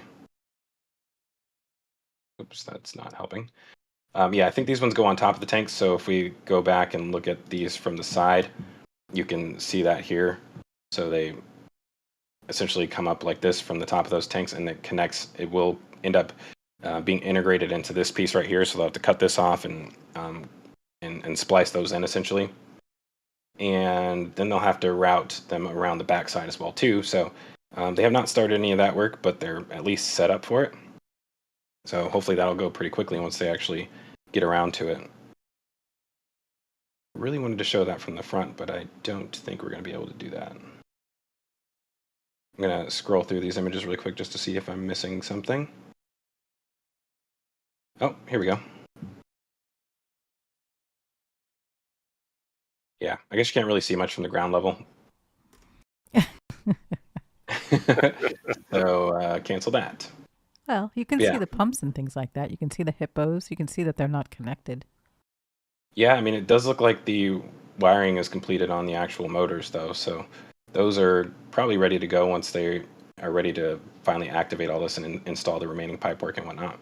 The left motor is missing its wiring coming out of the box on the left side of it. Oh, yeah, you're right.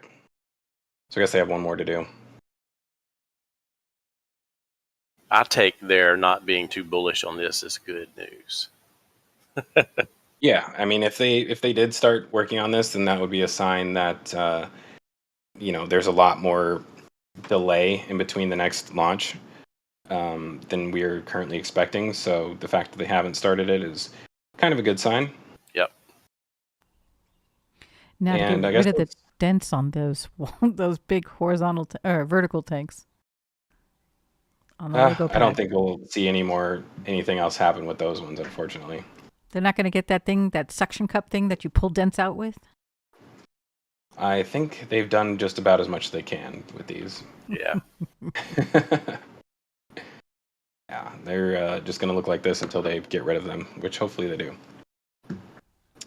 So what do we have going on at the actual launch pad? Obviously, we do have a full stack again. So let me see if I can find a good image that shows the full stack in one image, because there's a bunch that show it.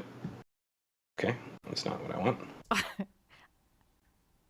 I do remember on the suborbital side, they moved a flame stack and made it look different than what it was. I do remember briefly seeing something about that, but I don't see images of it here. Scrolling through them. I'll see if I can find something to show it. I mean, it should be visible in this image, right? No? Isn't this the... It might be. I don't see it. That's a tower. I think it's going to be to the left. I think it's an aerial. Oh, it could be right there. See where the white tank is, and you can see that little guy going straight up on the second white tank on the left. That thing, yeah. I don't think that. I think it's taller than that. I think. Perplex, not perplex. Perspective. And that other word that starts with a P that always gets me. Perspective? Is that what we said? No, the first one was perspective. Parallax. That's Parallax. Gotcha. But this is really cool right here. So something I haven't been able to see from a lot of angles lately, but we can see that the stairway is actually going past the QD level right now. So it does appear that they may actually end up going all the way to the top of the tower, which does make a lot of sense. But I think they are going to have to extend the crane in order to be able to do that. So right now that crane is kind of tied up holding on to ship 26. So I think that's kind of what the delay is with that. But yeah, at some point we will see them add these stairways all the way up to the top. Yeah, we were talking about that today. So effectively right now they have enough boom to extend that crane by about 18 meters, which won't quite get 18 meters because of the way the fixed jib is at an angle. And so we're curious as to how they're going to finish this off. We talked about this this week. We even wonder if maybe at some point they'll try to assemble maybe some sort of bridge crane type thing off the top, and I don't know. I'm really curious to see how they make this happen. Yeah, I Because mean, you're looking at a pretty big reconfiguration to reach the top of this. I mean, it can do it, and I think it can do it without having to go through like bringing a derrick in or anything like that. But they just don't have the parts on site yet to do it. yeah, I mean, it is possible that once they finish with the Mega Bay, they'll use some of the They were sections from good. that crane and just temporarily use it on this one in order to finish installing these. Yeah. Yeah, we have this awesome shot of the full stack, and it didn't really change much from what we were able to tell. All of the work that they were doing on it happened inside of the forward section of the booster. So that when they lifted the hot staging ring off, they were working on the top of the booster, and then they placed that back on top, and then lifted the ship shortly after.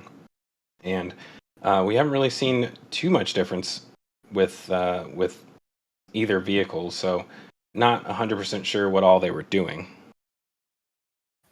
Yeah. But it's good to see a full stack again. And as I said at the beginning of the show, I think we'll probably see a wet dress rehearsal in the coming weeks. I don't think we have any closures for this week coming up yet, do we? Nothing that's been posted.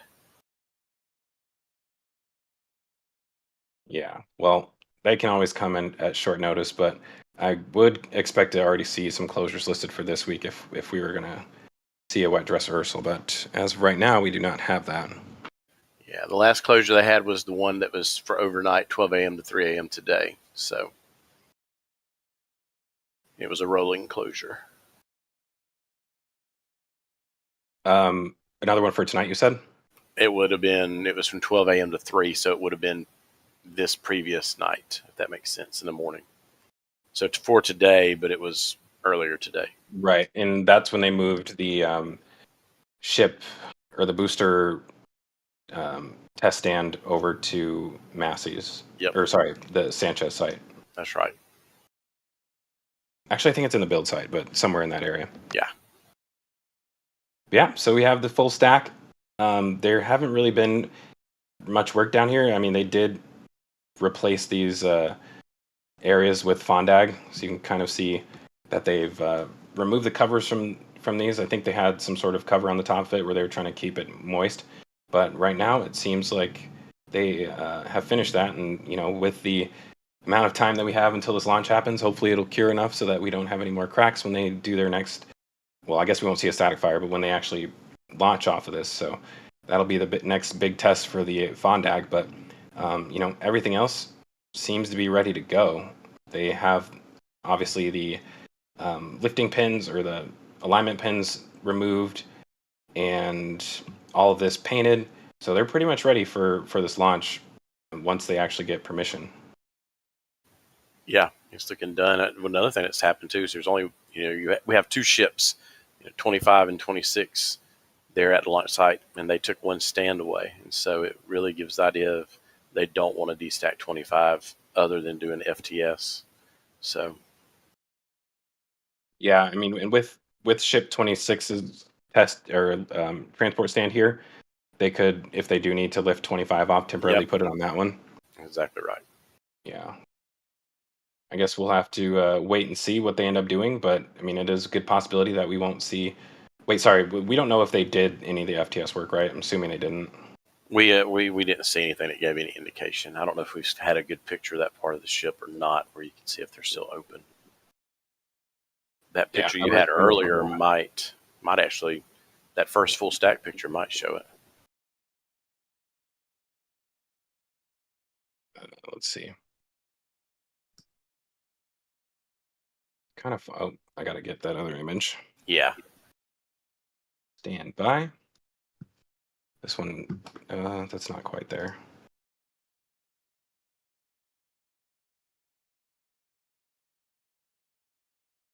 I can't really tell. Yeah, it's hard to tell because they cover them. Yep. So I guess we really have no idea what the status of the FTS is on this, but I would assume that it's not installed because, they're probably going to perform a wet dress rehearsal first. And I think there's like a shelf life after they install it they need to launch within a certain amount of time after it's installed. So I'm not really sure what the rules are or the processes for that, but I think it's a good chance that if they're not installed, we'll know as soon as they destack again. That'll kind of make it obvious. But yeah, that is pretty much all I have for the launch site, though. I don't know if there was anything else that you wanted to touch on that I may have missed. Not a lot. I mean, it's just little stuff like the little ring stand they put the hot staging ring on is back at the build site. So I mean, there's just that kind of stuff. Yeah, I mean, they're pretty much all cleaned up down here and kind of just waiting. So it's kind of one of those unexciting weeks, in my opinion, where you're just sitting around waiting for news and they're just doing whatever they can in the meantime. But, hopefully over these next few weeks, we'll get some more information on, I guess right now we're waiting for the Fish and Wildlife Service to do their review on the water deluge system. So I think they're reviewing the effects that water might have on the surrounding area. And with the government shutdowns that are likely going to happen this week, we don't know if that's going to have any effect on how long it takes to get this approval. I'm assuming, well, I did see something this morning showing that the FAA should still be working as far as like anything to do with launch license approval, but it's not the FAA that we're waiting on right now. It's actually Fish and Wildlife Service. So there is a chance that the current situation with the government could result in an actual delay in how long it takes to get this approval. But fingers crossed that it's sooner rather than later. Yeah. Well, I didn't really have much to add, but I know we have a bunch of questions. Astro Joe, did you want to run through those really quick? Yeah, I certainly do. I want to thank some generous donations. First, John Depker, $20, just a bit of gas money to keep these picks coming. And we got Ronald Hines gifting a membership, Jim Cavett gifting another membership, John Depker gifting another membership. Too Legit to Quit 3D became a member and then gifted a membership, so thank you very much for that. Captain Flam, a question. Do you think they could extend the suborbital tank farm, in order to cope with the need of testing much more ships in the future? Well, to me, it looks like they're planning to do that already. So we do have one additional horizontal or vertical tank down here that's waiting to be installed. So that's like at least one sign that they're going to be expanding this. I think the difficult part is, if they wanted to add in more tanks, doesn't appear that there's a lot of space to do that. So they may have to like rework this a little bit in order to make room for that. But yeah, I mean, it is definitely a good possibility, especially if they want to potentially test boosters over here. I would definitely expect an expanded tank farm. But it wouldn't need to be expanded by too much because you don't necessarily need to fill the booster to max capacity in order to perform static fire tests. So it may not be that large of an expansion if they do it, but I think if it is going to happen, we'll see pretty quickly. The problem with doing anything that actually changes the existing pipework here is that obviously they still want to be able to do static fire tests with the ships here. So any additional work that they do in here may cause delays for ship testing. So it could be a good idea to test 26 quickly and then test 28 quickly after that, so that they can then take that time to make whatever changes they're making to this tank farm. On a related note, John T asks, are they about to expand pad out to the east and southeast? Southeast. I'm guessing he's talking about the orbital pad? Perhaps, not specified. Can you repeat the question? Are they about to expand the pad out to the east and southeast? Yeah, it'd be the orbital pad, because that would be kind of the left and right bottom of that picture, or the right of this picture. I don't think we'll see that any time in the near future. So we know that they have to do a review or meet some essentially whatever they have to make requirements that they have from the what's it called, Army Corps of Engineers. So I don't know. I personally don't think they're working on that right now. They have bigger things to do right now, which is get that launch license. So I doubt that they've started that process with the Army Corps of Engineers. But I don't know. I think maybe within the next year or two, we'll actually see them start to expand out of here once they have a few more launches under their belt and they kind of want to pick up pace with launches. I think but I think it'll be a while. The good news is, if whenever they do decide to do it, they have another tower ready to go. So that'll be exciting to see where that tower ends up. I mean, there's about 3 different locations where we might see it. So yeah, it's gonna be a while though. Indeed. Marcos Diego asks, how's the new FTS setup? Is there a charge now for each ring? For each ring, no, I don't think so. I think they did expand it a little bit. So let me grab a ground image. Yeah, that image we looked at earlier is great for that. Yeah, I think so. I think this part of the box is new. It is. So originally it was just this down here. So it looks like there's charges in 2 different locations. I'm kind of surprised that it's this close. Like I would almost expect it to be higher up or something like that, or But this one is on the common dome, and this is on the actual methane tank. So yeah, I mean, I'm not sure. I guess it just kind of creates a larger hole than it did before. But yeah, I mean, something additional is better than nothing. From what Elon explained how they were going to redo the FTS, I kind of expected more than this, but I guess, through their, I don't even know if it's testing, but just analysis, they kind of realized that this is all they really need. So.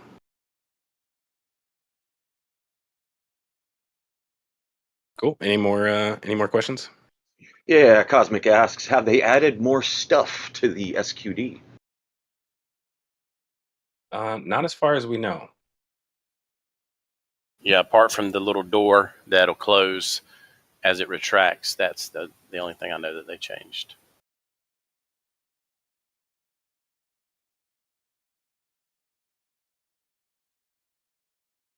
Yeah, and there was some cool videos of that, actually. I might as well just show that really quick. Let me grab that. I'm going to have to search for this on Twitter, actually. What the heck? Here we go. So I think Jeff posted that on Twitter, which is really cool. And Chief from the Lab Padre channel was out there and actually filmed this. So this is pretty cool. Here, I'll pull this up here.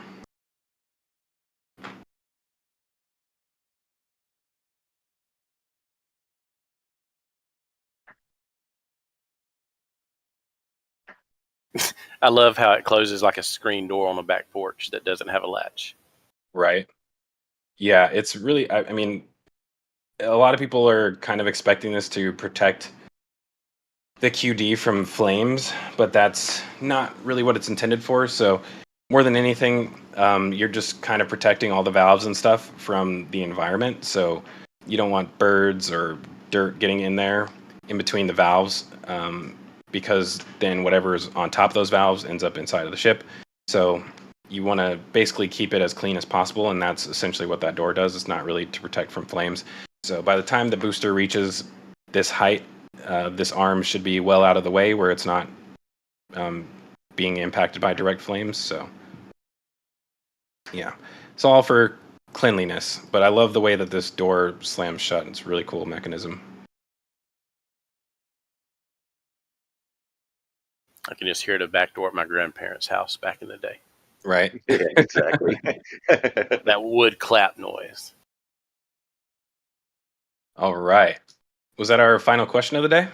I got a couple from Crane Man. I want to thank Donald Buerlin for super chat. Crane Man, while we're here on this image, is asking, why is there a blue tarp on the deluge plate instead of the metal sheets? That's a good question. I think it's possible that they are trying to keep the pad as clean as possible as far as the least amount of equipment and stuff out here. So when they are ready to do the wet dress rehearsal or launch, all they have to do is remove the tarp instead of lift off those metal panels. So it could just be for the sake of time and speed that they only have this tarp down here. But tough to say for sure. I was thinking the same thing. And then from a while ago, Crane Man would also it asks, well, can you show the manifolds for the subcoolers near the build site? I don't know if we touched on that or not. Yeah, I showed them, but I can go ahead and show them again here. So I guess I'll show them from the aerial view. Maybe there might be a good ground image of them as well too. But from the aerial view, we can kind of see them over here. So these are the ones that go on top of the tanks right here, and then You're at Massie's, just so you know. We're seeing wrong Massie's. button, my bad. So this is the one that goes on top of the tanks right here, and this one down here goes on the bottom side of the tanks.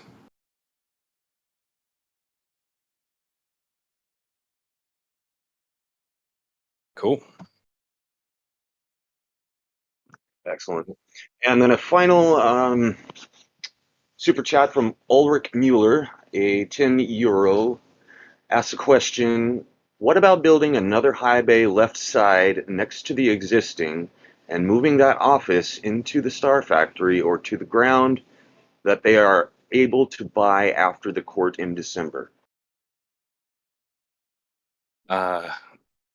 Okay, you lost me a little bit on that one. Can you repeat the question again? Yeah, it rambles. Sorry.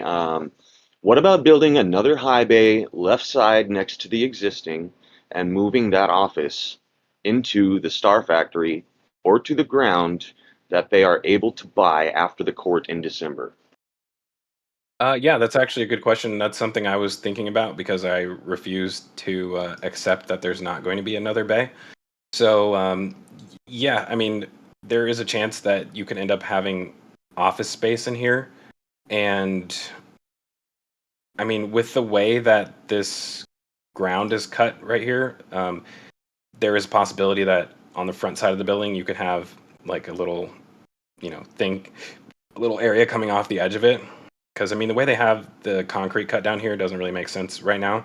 So I wouldn't be surprised to see something expanding off of the end right here.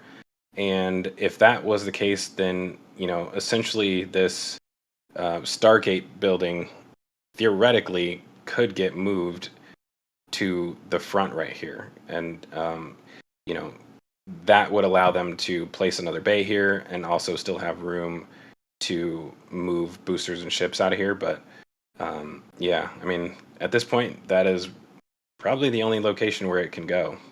But I take that back. There is one more spot. I don't know if I have a good angle of it, actually. So there's a mega base size spot back there. Yeah, I was trying to get a good angle of it. Let's see.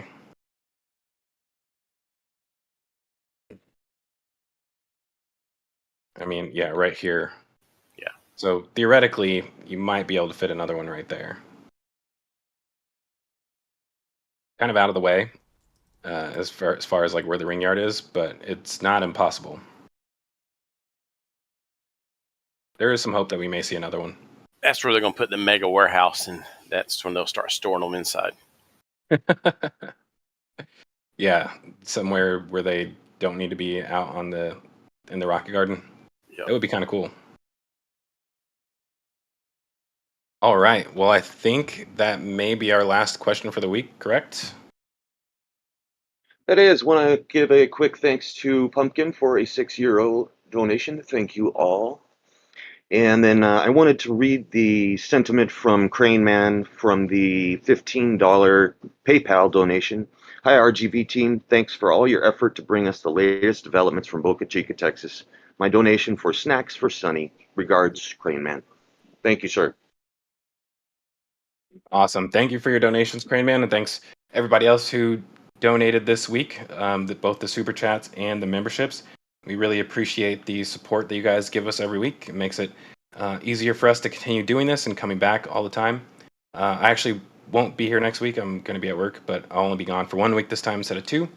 But I'm sure that we'll still have a great show next week either way. So hopefully you guys are here next week as well. And if not, then I will see you all in 2 weeks. But yeah, and Mauricio, are you still with us? I'm still here. Yeah, I don't know if you had an announcement at all or. Well, yeah. The announcement is that we have somebody else on the team. My sister, her name is Irma, and she actually took about 90% of all the ground photos. I don't think anybody noticed the difference in quality, so she did a good job, in my opinion. But she'll be going out again. She actually captured a couple of the aerial photos that we showed today. We're swapping back and forth with the camera, so it's really hard to differentiate the difference between my images and hers. So, but yeah, she did most of the work for the ground shots and some of the work for the aerial shots, and she's still in training. So we'll be out there again on next week on Friday for the next flyover. So she's still in the training session, and I'm gonna post her Twitter profile here so everybody can give her a follow. She just released a 200 megapixel image of the full stack. So, but other than that, yeah, I want to thank the team so much for for doing this, being around, and Zach, Nate, Indian Star, Joe, and the rest of the RGV team. And going back to Crane Man's message about Sunny, I'm gonna make it my mission to get him out there bright and early so it's fresh. And yeah, he hasn't been on the stream in about 3 months now, so he's Feels like longer than that. yeah. It's a while since we've seen him. Yeah, he'll for sure he'll be on the next stream. You'll see some images here and there. But other than that, thank you so much for the support, and I'll pass it along to Indian Store or Nate. I'll go take it. ahead. Hey. Okay. Great day. As always, it's always great to look at the pictures, and it's great to talk about all this with everyone. And so with that, I'm going to pass it on to Indy. Thanks, guys, for showing up. Thanks, guys, for chatting. Thanks, guys, for all of your donations and all of your support. We couldn't do it without you, and we appreciate you greatly. Come back next week. Let's see what other changes are happening. Until then, Joe, take it away. That's main engine cutoff. Stage separation confirmed. Oh, wait. Love you. Bye. Jesus. Hold on. I still want to say goodbye. Well, yeah. I guess I'll see you all next week, or sorry, the week after. And again, as everybody else said, thank you for being here. And I hope you all enjoy next week as well, too. And hopefully we have some good news as far as regulation stuff goes. But I doubt it. But, trying to keep the positive energy as far as that goes. But, yeah, we'll hopefully hear something here soon. And if not, we will still cover everything that goes on over the next week. So with that, I will pass it off to Joe, and you can do the sign-off. Cutoff. Stage separation confirmed. Love you. Bye. See ya.